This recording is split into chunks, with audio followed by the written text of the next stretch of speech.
and white, life and death, good and evil. Two sides of a chess game. Two forces in the universe, one magnificent, the other sinister. It is said that the devil plays for men's souls. So does Dr. Fu Manchu, Satan himself, evil incarnate.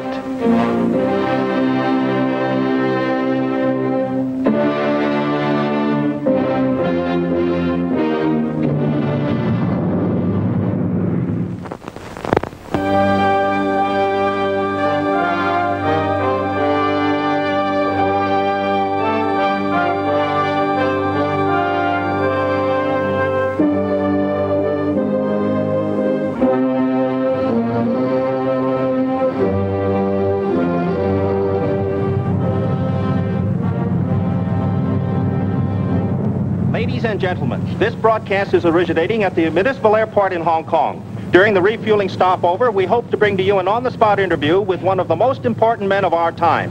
A man who might have the answer to that dread question, is it to be war or peace? Can the East and West find a solution to their differences? Professor Hugh Yan, Special Delegate to the Conference of Nations. They're getting off the plane now, ladies and gentlemen. Professor Yan. Professor Yan, please, sir. Professor Yan, would you say a few words to a world audience? I understand, sir, that you bring with you a formula for world peace. There is no formula for world peace, except as each man abolishes fear and hatred from his own heart. I understand, Professor Yan, that you have mandates from the Eastern warlords that might make it possible to end the threat of war. Well, let's put it that I have been given the power to accept the plan being put forth by the United States, should it be all that it seems. During the last war, weren't you in a concentration camp for a long period of time? 3 years. Then no one knows better than you the importance of freedom. Thank you, Professor Hugh Yan.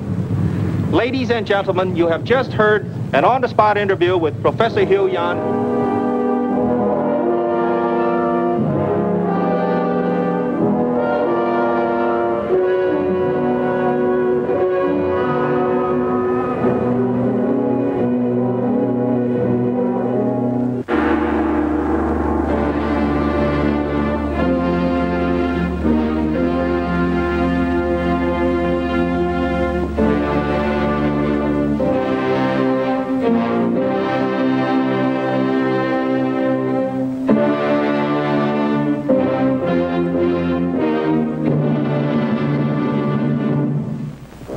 Betty Leonard, you will open your eyes. You are a laboratory technician. You are to go on duty at the municipal airport at 10 a.m. That is correct? That is correct. Professor Hugh Yan arrives on Flight 9 from the Orient. He is suffering from a rare disease, and only you will be able to save his life. Do you understand? I understand. The serum you are to use will be in an ampule in your purse. Now you may close your eyes.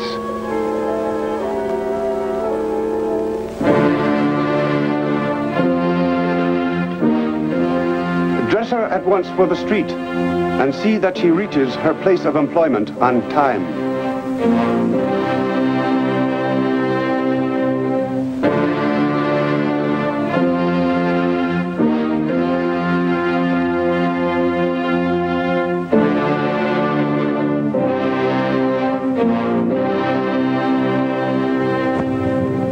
Mr. J.P. Robinson, passenger on Flight 21. Your plane is ready for immediate departure at gate number 3. Mr. Robinson, please. All passengers for flight number 22, please report to your plane at gate number 4.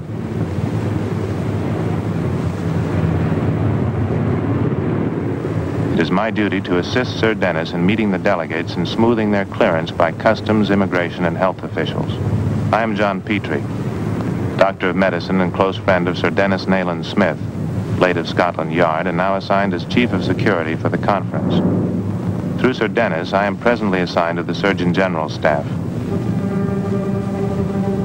This morning, at the very last minute, Sir Dennis was called away on an important matter, and he had asked me to meet Professor Yan without him. We ran into a slight delay. The professor lacked the proper certification covering his last smallpox vaccination, one of the musts for travelers entering America. Miss Leonard, will you take the data, please? Yes, Doctor. Your name, please. Oh, I'm sorry, Betty. This is Professor Hugh Yan, my assistant, Miss Leonard. I'm very sorry about this, sir, but I'm afraid there's no choice but to go through another vaccination. All right. Let me take your case and your coat. Thank you. I'll take your code. Now, if you'll roll up your right sleeve, please. Miss Leonard will have it over with in just a moment.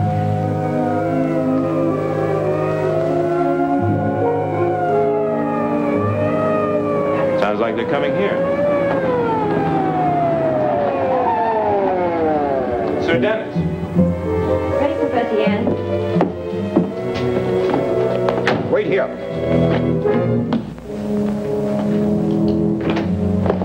Professor Yan, I'm glad you're safe. Betty! What's the idea of a hypo? This was supposed to be a routine vaccination. Send an ambulance to the lab office and hurry.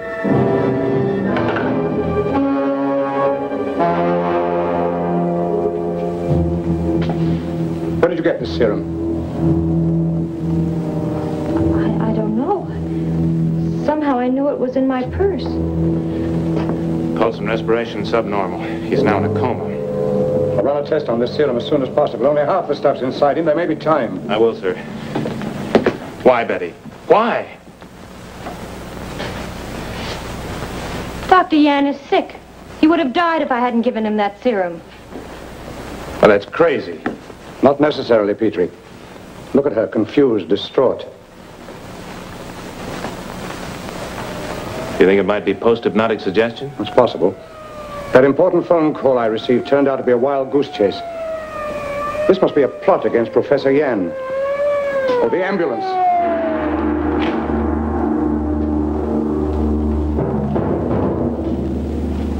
The first step has been carried out, Master. Professor Yan has received the injection. Only part of it, Karamana.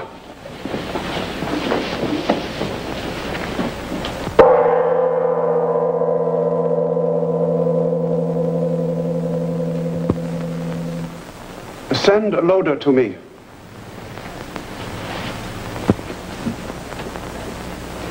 Karamana. A woman is eternally unpredictable and can upset the best laid plans. As witness a woman called Eve. Yes, my lord.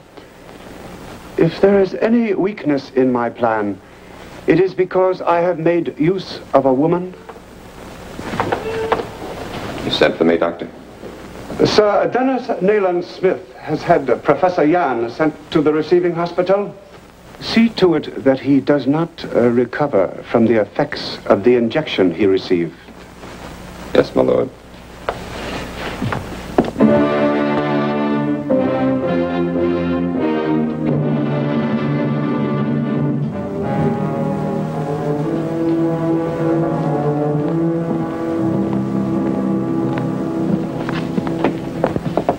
How is he? No change. I've arranged for a police guard to be with him at all times. Good. How are you feeling, Betty? As though every thought in my mind had been probed. And still nothing that helps. I'm terribly sorry. Now, don't be. You weren't responsible. Any report on the serum? The results of the first run might be in the lab. Let's check on it. It appears to be a protein parallelepiped with a definite porphyrin ring. Sounds like hemoglobin, but it isn't. Of course, the report isn't complete. Well, keep on working on it. And Petrie, some psychiatry might bring out the data hidden in Miss Leonard's subconscious. You might have a try at it. I will, sir. Petrie, is there any way that... Yan.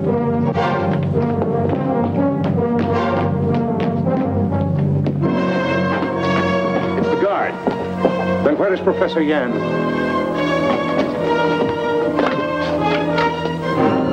Get for the police quickly. You have done well, Loda. Now go back to the hospital. See to it that no one completes an analysis of the serum used on Professor Yan.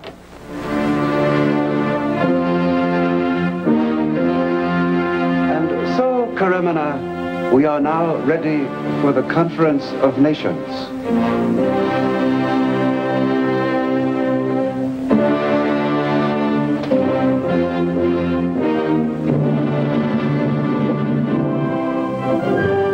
2,000 years ago, Plato said that virtue could not be taught. It could only be demonstrated. Dedicated to the principle that people who trust one another cannot fear one another. Final plans are being made for the Conference of Nations with representatives from many countries to be convened in America for the sole purpose of promoting international cooperation. While we are awaiting the arrival of Professor Hugh Yan, it might be well to discuss briefly what can be offered to the full conference.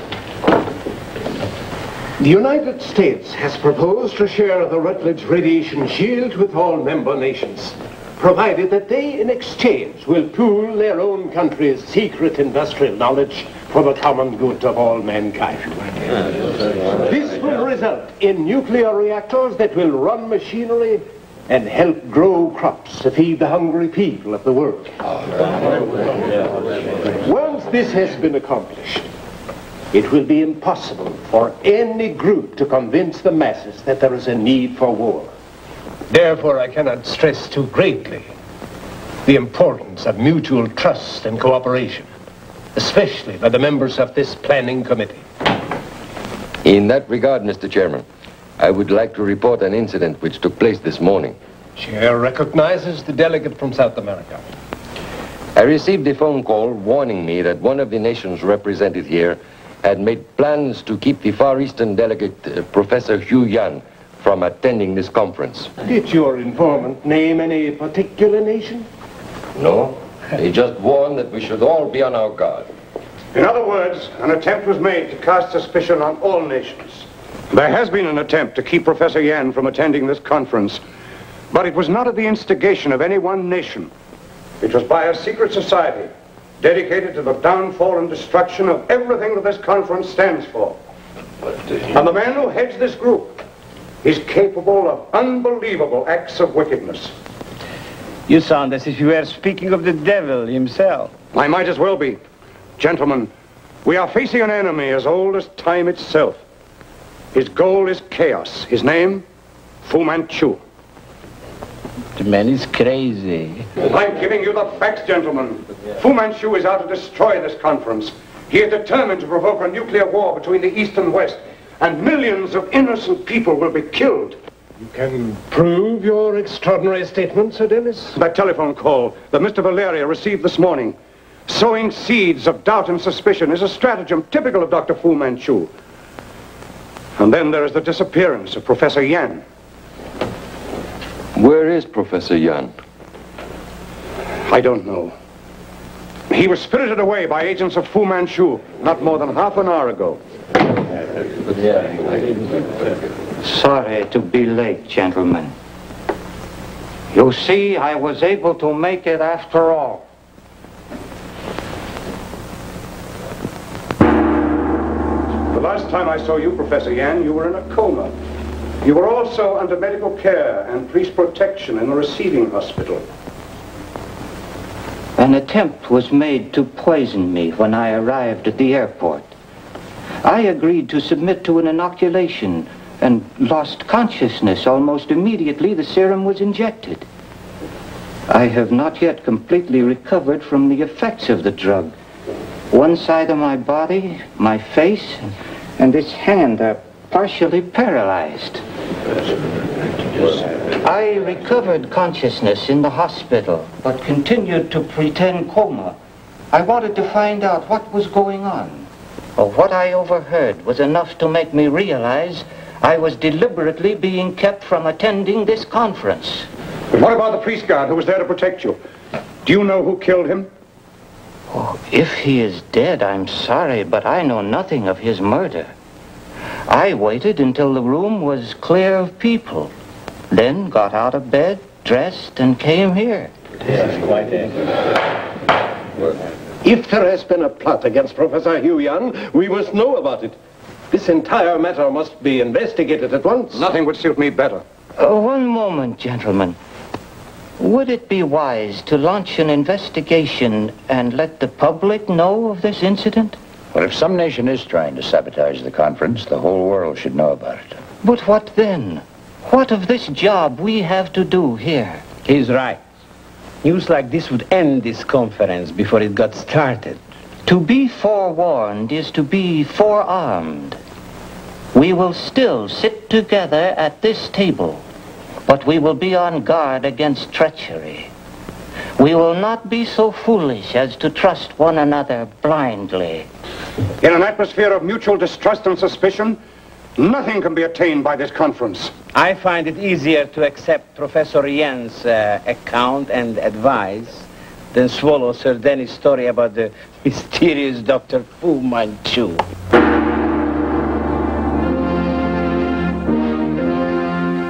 Laboratory. Tests. Hypodermic. Serum. Cigarette. Match. Serum. Purse. Injection. Ampule. Ampule. Fu Manchu. Why did you say that? I don't know. Try to remember. Dr. Fu Manchu.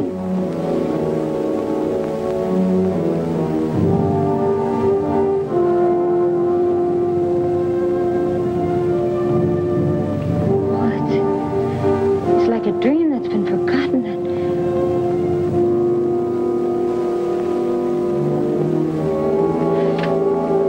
Oh, John, I'm scared. We'll let her rest. Take it easy, Betty. You know, in my years of matching wits with that devil, I've come to know how he operates. Take that serum Yan was given. Who else but Fu Manchu could produce a poison of such an unfamiliar pattern? And he's a past master of every hypnotic trick in the book. I just left Professor Yan at the Conference of Nations. What? Yes, he was spirited out of this building and revived. He's obviously following Fu Manchu's instructions. You mean he was hypnotized, like I was? No, I doubt if that's it. Well, what else could it be but a hypnosis? It's impossible to make a hypnotized subject commit acts contrary to his basic moral code. Professor Yan is known to be a fine, idealistic, and honorable man. Well, right now, your fine and honorable man is destroying the Conference of Nations. At the next meeting of the conference, Professor Rutledge will demonstrate a model of his radiation shield. It will be a simple matter for you to leave with it in your possession. The others will make no attempt to stop you. They will all be dead. I understand. You know the penalty of failure. There will be none. Cole.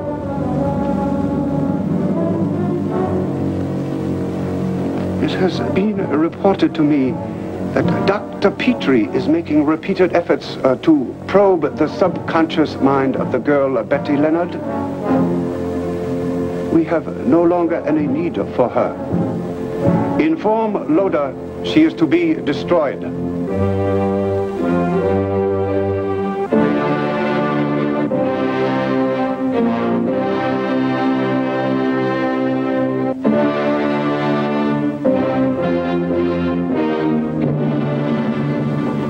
The police say it is impossible for Professor Yan to be taken from this building without being seen.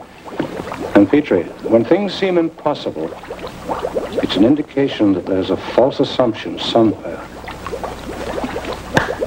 What is it? Can you leave these tests long enough to come with me? Well, sure, Betty can run them. I'll tell Loda to help her. What's on your mind? We're going to comb this building from top to bottom. Come on, let's hurry.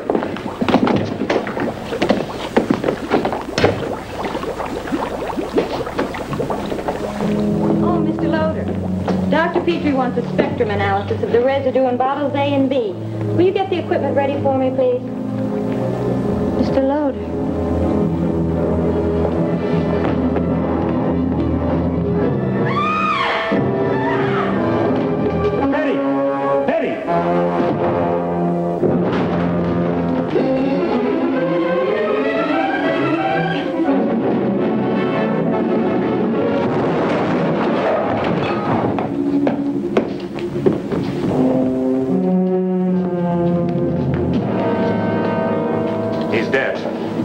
Notify the police. I'm going over to the conference at once.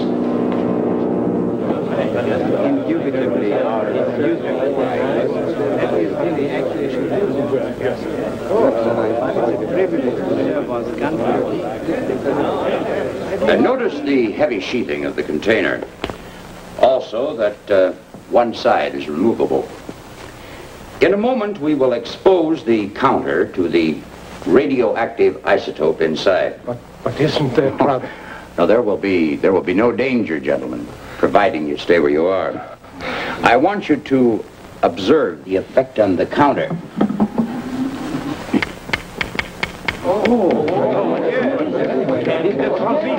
Now,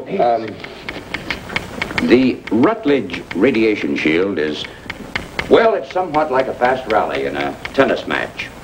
A good player will return the ball, no matter to what part of the court it is put. Well, it is merely a question of having the racket in the right place at the right time.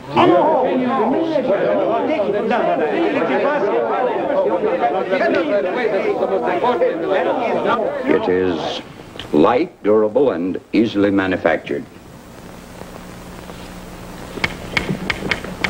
What you see here has the shielding equivalent of many inches of solid lead.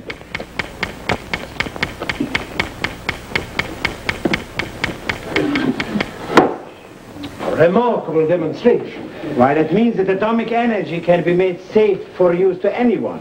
It means atomic motors in cars, airplanes. With this device, even a backward nation could become prosperous and strong. That is why the United States wants all free nations to have the shield. In the hands of one nation, it could be used for war. But shared by all, it can provide the means of establishing a solid foundation for peace. Mr. Chairman. Yes, Sir Dennis. That man is not Professor Hugh Yan. He is an imposter. Oh, the man's insane. It is a most serious charge, Sir Dennis. I'm well aware of it, sir. If he had any proof at all to back his charge, the police would be here to arrest me. They're on their way over now. I came on ahead.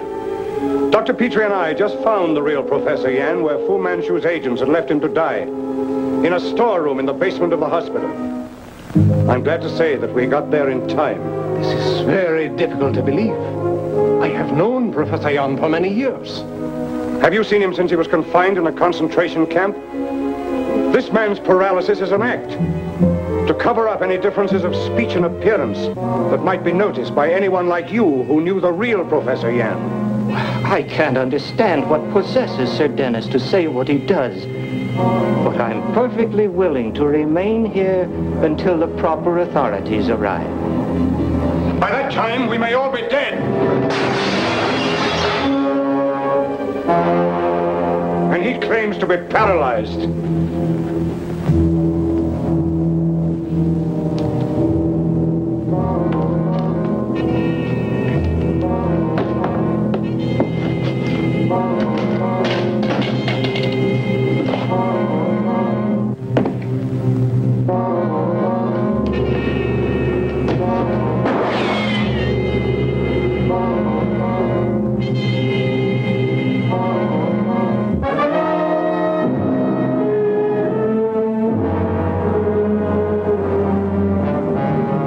Man, you'll fall!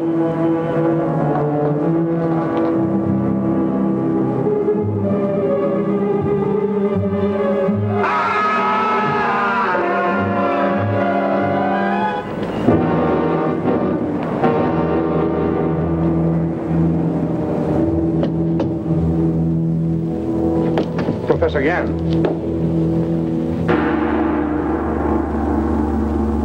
Professor Yan. Gentlemen. Professor Jens. It's so good to see you after all these years. Let me shake your hand.